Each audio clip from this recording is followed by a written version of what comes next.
एक कहावत है कि दूर के हित ना लगे के दुश्मन निमन कहाला। यूक्रेन से आखिर रसिया क्या चाहता था? यही ना कि वह नाटो का सदस्य ना बने। यदि वह नाटो सदस्य बन जाता तो नाटो देश रूस के पड़ोस तक पहुंच जाते, जो उसके लिए खतरे की घंटी होती। यूक्रेन के लिए भी नाटो सदस्य होना कोई तोहफा नहीं था। ना नाटो सदस्य बन जाने पर उस पर रत्नों की बारिश होती। नाटो बस एक सहयुद्ध धर्म निभाने वाला संगठन है जो एक दूसरे की मदद के लिए युद्ध लड़ते। नाटो का सदस्य बन जाने पर नाटो सेनाओं और युद्धक साजो सामान का यूक्रेन में जमावड़ा होने लगता, जो रूस के लिए सुरक्षा के लिहाज से उचित नहीं था। इसलिए रूस ने मना किया, लेकिन यूक्रेन नहीं माना। हालात आज सबके सामने है। अमेरिका आज भी पीछे से हुटिंग कर रहा है कि हम तुम्हारे साथ हैं, और यूक्रेन है कि समझने का नाम ना लेता, जो उसमें बर्बाद होता जा रहा है। संपूर्ण विश्व जानता कि अकेले हमास क्या विश्व के 57 इस्लामिक देश भी मिलकर इजराइल का कुछ बिगाड़ नहीं सकते। फिर भी हमेशा लड़ाई होते रहती। हमास खांस देता और इजराइल उसे तोड़ देता है। इतनी बमबारी करता कि दुनिया कांप उठती है। लाश और मलबों से गाजा दहर उठता।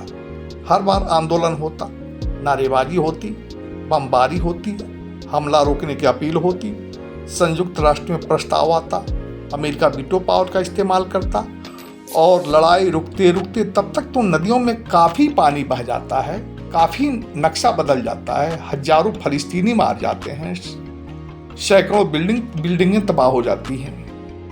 कई बार इस्लामी मुल्क मिलकर आजमा भी चुके हैं। हर बार उन्हें मुंह की खानी पड़ी है। हर बार फिलिस्तीन और फलस्तीनी तबाह हुए। लेकिन फिर वही बात कि ना हमास कोई सबक सीखता और ना इजराइल उन्हें मारने में कोई मरम्मत करता है। इस बार भी ईरान, लेबनान, जॉर्डन, कतर, सारे इस्लामी देश अपने ठाव पर ही बैठे सिर्फ हुटिंग कर रहे हैं, लेकिन लड़ने कोई नहीं जाता। लड़ रहे हैं सिर्फ फलस्तीनी, मर रहे हैं सिर्फ फलस्तीनी, पीछे से सिर्फ शाबाश। अपने अपने देशों में प्रदर्शन कर रहे हैं, दूतावासों के सामने नारेबाजी कर रहे हैं। यहाँ तक कि हमास को मदद देकर हमला करवाने वाले ईरान, कतर सरीखे दूसरे इस्लामी देश भी सिर्फ उसके प्रवक्ता ही बने हुए हैं, उसका सहयोग नहीं करते। इससे क्या होने वाला है? आज गाजावासियों को मदद की जरूरत है। जो लोग जंग से डर कर दूसरे देशों की शरण जाने की सोच रहे, उन्हें शरण देने की जरूरत है। लेकिन सारे इस्लामी मुल्क अपने अपने सीमाओं को बंद करके रखे हैं। आखिर क्यों? क्योंकि उन्हें फलस्तीनी मुसलमानों की जान की नहीं, उनके खून की जरूरत है। ये खून के प्यासे हैं। ओआईसी संगठन में इस्लामी मुल्कों की संख्या है 57। यदि ये लोग सिर्फ 25 हजार गाजावासियों को ले लें तो भी लगभग 15 लाख की जान बचाई जा सकती है। लेकिन उन्हें कोई जरूरत नहीं। उन्हें तो बस थोथा सहानुभूति दिखाने से मतलब है। फिर मुसलमानों का क्या पूछना है? ये तो जन्म लेते ही कट्टरता के ऐसे घुट्टी पी लेते कि इन्हें जान नहीं, इस्लाम चाहिए। मरने वाले को भी इस्लाम चाहिए, भागने वाले को भी इस्लाम चाहिए, और शरण नहीं देने वाले को भी इस्लाम चाहिए। चाहे अफगानिस्तान हो, सीरिया हो, इराक हो, लीबिया हो, ट्यूनीशिया हो या लेबनान, हर जगह इस्लामी जिहादी संगठनों के वर्चस्व की लड़ाई में मुसलमानों ने जुल्म हमेशा मुसलमानों पर ही किया। मुसलमान ही मरे, हमेशा मुसलमान ही मुल्क छोड़कर पलायन किए। किंतु ताज्जुब यह कि कोई भी मुस्लिमों के इन 57 देशों में नहीं गया। सब यूरोप के उन देशों में गए जो उदार बनने को लालायित थे। म्यांमार से भागे लोग भी भारत में आए, पाकिस्तान नहीं गए। इराक, सीरिया, लेबनान से पलायन करने वाले मुसलमान यूरोप गए। मिस्र, जॉर्डन या अरब अमीरात नहीं गए। लेकिन कोई इस्लाम छोड़कर नहीं गया, सब इस्लाम लेकर गए। सब दूसरे देशों में जाकर रहम के नाम पर खड़े होने को जगह मांगे, खड़ा हो जाने पर पांव भी पसार दिए, और अब जिहाद करते हैं। अल्लाह अकबर बोलकर संपत्ति जलाई जाती, कत्ल किया जाता। फ्रांस आज इसका भुक्तभोगी है, जहां इन शरणार्थियों ने कई करोड़ की संपत्ति का नुकसान किया। फ्रांस का मशहूर पुस्तकालय जला दिया, जिसमें 20 लाख के करीब ज्ञान की किताबें स्वाहा हो गई।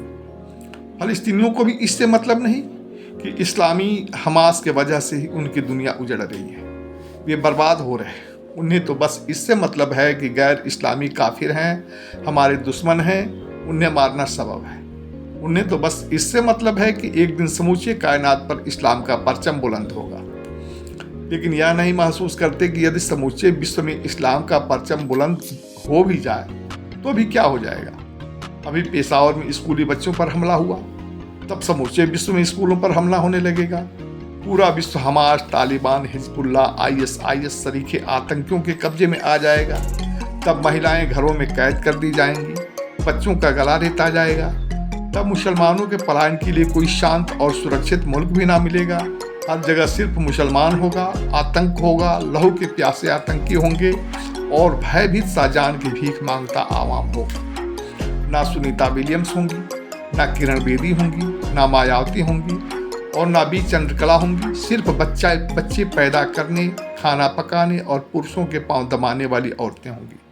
काश वे देख सकते कि अल्लाह ने उन्हें पेट्रोलियम के रूप में अकूत संपदा इनायत की थी। इससे वे समूचे दुनिया का नेतृत्व कर सकते थे, लेकिन वे लीडर